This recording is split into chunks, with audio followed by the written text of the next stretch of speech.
Hey filmmakers, today we're taking a look at a brand new 7-inch monitor that's touchscreen and pretty affordable too. This monitor is made by Bestview and it's called the R7. Let's quickly go over some of the key specs for this monitor. First of all, the brightness. It has a 1000 nits brightness, so it does very well indoors and it does pretty well outdoors as well in direct sunlight. The monitor accepts all of your standard resolutions from 720 all the way up to full 4K and 24 frames per second.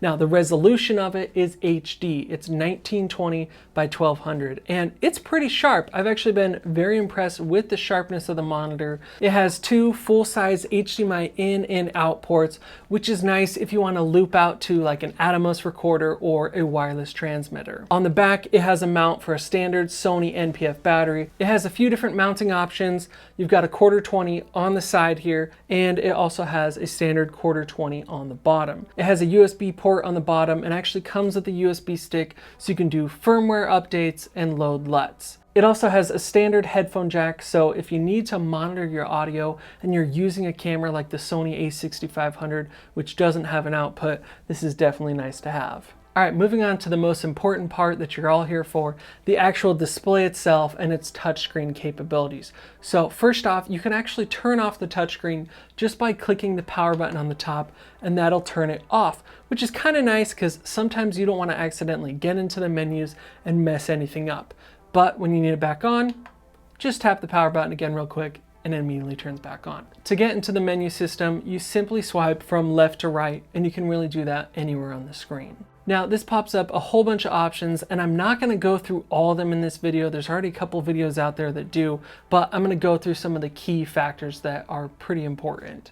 So of course you have all of your exposure assist options, which is really what you need an external monitor for. So you have your standard zebras, and you can set the IRE anywhere from 75 to 100, which is really nice if you want to dial in your skin tones. You have your histogram, and you could turn that on. You can change the position of where it's at. You can go right into LUTs, custom LUT, USB, and then, like I said, it includes a USB that you can plug in with all your LUTs on it and load them up. Now, something that I like that's already built into the operating system is actually a favorites little short key section that most people use these different options, so they already have them in there. So you've got false color, zebra, histogram, peaking, LUTs, ratios, waveform, and audio meters, all right there in the shortcut section already set up for you. I love that you can quickly get to those. So there's a quick rundown of the menu system and the touchscreen.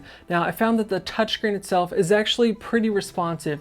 Sometimes I might have to swipe once or twice to make sure that it comes up or tap out, but it does a really good job about being responsive, and right where I tap, it's working. Really, I don't have any issues with it. There is a scroll wheel on the top, so if you don't want to use the touchscreen for some reason, you can get right into the menu system and scroll through it and click around. As far as build quality goes, the monitor is completely made of plastic. It does feel pretty good, but it's not the most sturdy ever. I definitely recommend being a little bit careful with it and not just tossing it around. It comes with a bunch of different accessories to get you started. You get a DC to D-tap cable, so if you want to power the monitor off D-tap, you can easily do that. You get a full-size HDMI to HDMI mini and HDMI to HDMI micro cable in the box. As I mentioned earlier, it also comes with a little USB stick for firmware updates and loading LUTs. They also included two different mounting options. Both are cold shoe mounts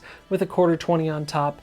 This one is pretty cheap and janky. I never use this kind, but this little vlogger one they included is pretty good once you get it nice and tightened down with an Allen wrench. So my overall thoughts on this monitor is that I actually really like it. I'm pretty impressed with it, especially for the price. The touchscreen is responsive, it's bright, it's sharp, and it's a large display, so I can really see when things are in focus and when things are exposed properly. So I decided that I'm gonna start giving everything that I review a rating out of 10. So overall, I'm gonna give this one a 7 out of 10. It's pretty good. Thank you to Bestview for sending me this out to review.